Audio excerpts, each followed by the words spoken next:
Et c'est la suite de LCI. Tout info avec nous dans ce studio, en plateau.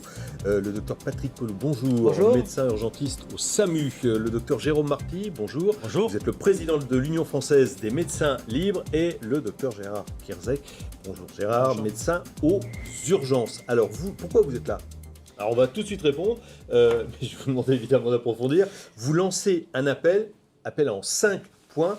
Avant de nous demander lesquels, pourquoi cet appel aujourd'hui? Vous avez les 3 maillons de la médecine en France qui est confrontée au coronavirus avant que les patients n'arrivent ensuite dans les hôpitaux, la médecine libérale, le SAMU et les urgences intra-hospitalières. Et il nous semble qu'il est temps de dire un certain nombre de choses et de passer un certain nombre de messages à la population. Premièrement, la région Grand Est, autour de Mulhouse, mais c'est toute la région Grand Est, est dans une situation quasi de saturation. C'est-à-dire que les collègues des urgences, les collègues généralistes, les collègues du SAMU nous alertent en disant les réanimations sont saturées. Le chef de service d'une réanimation est lui-même intubé, ventilé en réanimation. Donc on est à un stade où les équipes, les patients, la situation est extrêmement grave. La deuxième chose, c'est que cette situation qui est en région Grand Est, elle est en train d'arriver sur Paris et on commence à avoir des signes, notamment en région parisienne, sur les appels au SAMU de saturation. Donc on voit très bien qu'il y a quelque chose qui est en train d'arriver, il y a une vague qui est en train d'arriver et on ne voudrait pas que ça ait lieu comme en Italie. Et malheureusement, on voit que c'est en train inexorablement de se rapprocher. Donc ça, ce sont les deux constats, j'allais dire de la nuit ou des dernières heures qui nous font prendre conscience d'une situation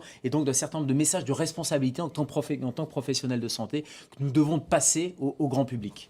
Alors on en vient au point. Donc, Premier message, détaillé. je crois que c'est Premier extrêmement message. important et Patrick rajoutera, puisqu'il est médecin régulateur au SAMU, premièrement de dire aux gens de ne pas appeler le 15, de ne pas appeler le SAMU quand ils ont des symptômes qui sont des symptômes de rhume, des symptômes d'avoir de la température, symptômes un peu de rhume ou de grippe, tant qu'il n'y a pas de symptômes de gravité, c'est-à-dire des difficultés respiratoires. Ça, c'est fondamental parce que le SAMU est en train de crouler sous ces appels. Donc ça, c'est vraiment le premier message. Patrick? Oui, non, ça c'est vraiment un élément important. Je préside, c'est à ce titre que je fais cet appel avec mes deux confrères, l'Association des médecins urgentistes de France, et on a fait le point ce matin. Et les points qu'évoque Gérald sont absolument généraux, mais de manière très inégale sur toute la France.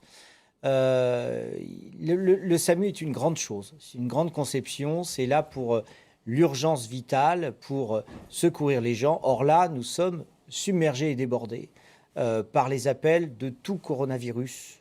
Et c'est pas possible. On travaille avec la médecine libérale partout en France, mais en effet, nous avons saturé en fait un système. C'est inutile de nous appeler, c'est le deuxième point sur ce qu'on dit, c'est inutile de nous appeler pour avoir des dépistages. Le dépistage, maintenant, je crois qu'il est temps qu'on passe vraiment en phase 3, c'est-à-dire le fait que l'épidémie est généralisée. Parce que nous avons le dépistage systématique de toute personne qui a un rhume, c'est pas possible. Faut que vous sachiez que là, il y a des zones où nous n'avons plus de produits réactifs pour faire les dépistages. Il y a même certains endroits, il n'y a même plus les bâtonnets pour faire les prélèvements oropharyngés. D'accord. Donc, il faut réserver ces dépistages aux personnes soignantes. Gérald évoquait notre collègue qui est maintenant intubé et ventilé en réanimation, c'est-à-dire qu'il est sous respirateur artificiel. Et nous craignons d'ailleurs pour les ressources humaines hospitalières, c'est-à-dire que c'est le cœur même, le noyau de fonctionnement, les professions de santé, que ce soit la médecine de ville, les infirmières, les médecins, comme hospitaliers. C'est vraiment le nœud du truc.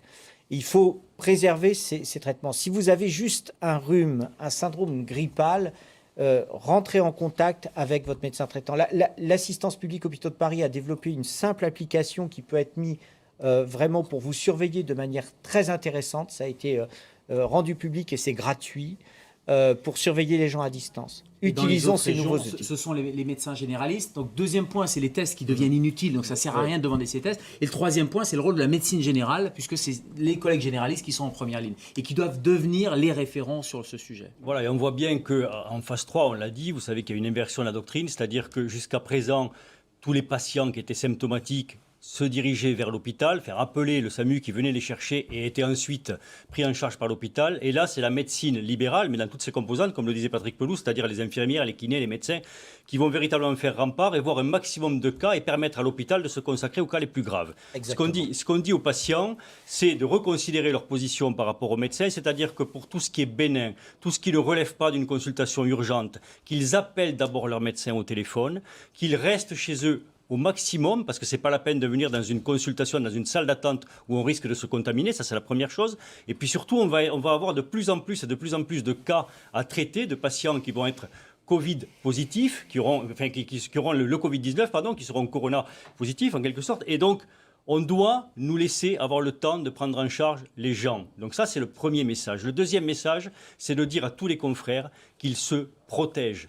On sait que cette pathologie est éminemment nosocomiale, c'est-à-dire qu'un certain nombre de soignants sont touchés. Il n'est pas question d'imaginer un seul instant qu'un grand nombre de médecins, d'infirmières, de kinés soient sortis du soin parce que malades. Ça, c'est la première chose. Et la deuxième chose, il n'est pas question non plus d'imaginer que ces médecins, ces infirmières, ces kinés soit contaminant pour les patients. Donc il faut absolument qu'ils se protègent. On sait que l'État va leur livrer des masques, ils en manquaient jusqu'à présent, il faut le dire, ils en manquaient. On va leur livrer des FFP2, les masques de protection respiratoire, ils vont en avoir 3 par jour. Il est probable que ça va s'étendre vers les paramédicaux, mais surtout qu'ils usent de ces protections, qu'ils se protègent parce qu'on a besoin d'eux sur la ligne de front. Et qu'ils prennent conscience, parce que moi j'ai eu pas mal de collègues, comme tout le monde, en France notamment, s'ils ne sont pas dans des régions à risque ou identifiées comme des régions avec des clusters, ils n'ont pas conscience de cette nécessité de se protéger. La quatrième chose, c'est qu'on voit très bien que malgré la médecine de ville, il va falloir préparer les hôpitaux.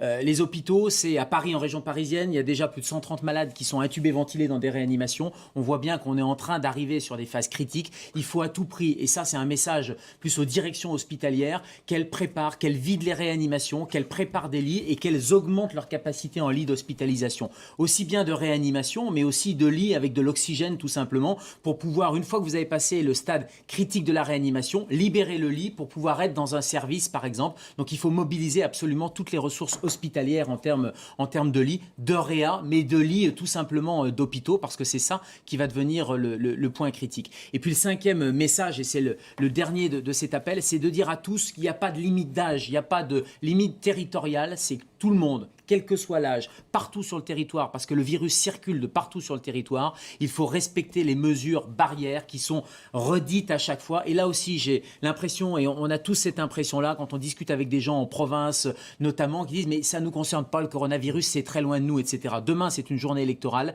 c'est le moment d'appliquer encore plus ces mesures barrières, de ne pas serrer la main, de ne pas faire la bise, de rester à 1 mètre de distance, de se laver les mains. Ça concerne tout le monde. On a de plus en plus de gens qui sont en réanimation, qui sont des jeunes personnes qui ne sont pas dans les gens à risque. C'est encore plus vrai pour les plus de 70 ans, mais c'est un geste responsable pour soi et pour les autres, quel que soit l'âge et quel que soit l'endroit sur le territoire.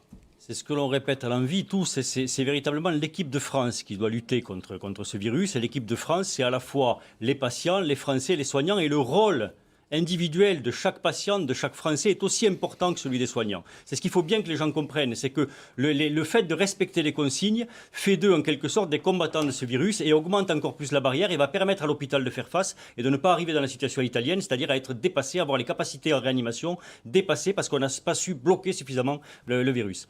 Bon, on va rappeler les 5 points, donc ne plus appeler le 15. Ça va un peu à l'encontre. Ne plus appeler le 15, c'est pas l'histoire officielle. Hein. Sauf s'il y a des symptômes graves. Respiratoires. On a une difficulté respiratoire. C'est pas un rhume banal, c'est pas une grippe banale, c'est pas le nez qui coule. Donc vous appelez le 15 parce que le problème, c'est que quand vous avez un infarctus ou des gens qui ont besoin d'appeler pour des raisons en dehors du coronavirus, les lignes sont engorgées. C'est particulièrement vrai dans les zones, bien sûr, Grand Est. C'est particulièrement vrai à Paris. Donc que des symptômes graves. Deuxièmement, les symptômes bénins, ils sont traités par le médecin généraliste qu'on appelle avant de s'y rendre. Et c'est l'appel ensuite aux généralistes à se protéger partout sur le territoire parce que c'est capital, les généralistes, mais les médecins, les infirmières, les kinésithérapeutes, bref, les professionnels de santé. La troisième chose, c'est ce que disait Patrick Pelloux, les tests deviennent inutiles individuellement, ça devient inutile sauf dans des cas très précis, les professionnels de santé pour éviter qu'ils contaminent et les formes graves, mais ça c'est à l'hôpital qu'on vous le fera, c'est-à-dire quand vous avez appelé le SAMU, vous serez en réanimation et là on vous fera des tests. Le quatrième point, c'est de libérer les structures hospitalières et augmenter les capacités de lit réanimatoire et non réanimatoire, et c'est vraiment un message aux directions hospitalières. Et cinquièmement, de bien prendre conscience de la gravité de la situation, quel que soit notre âge, quelle que soit notre position.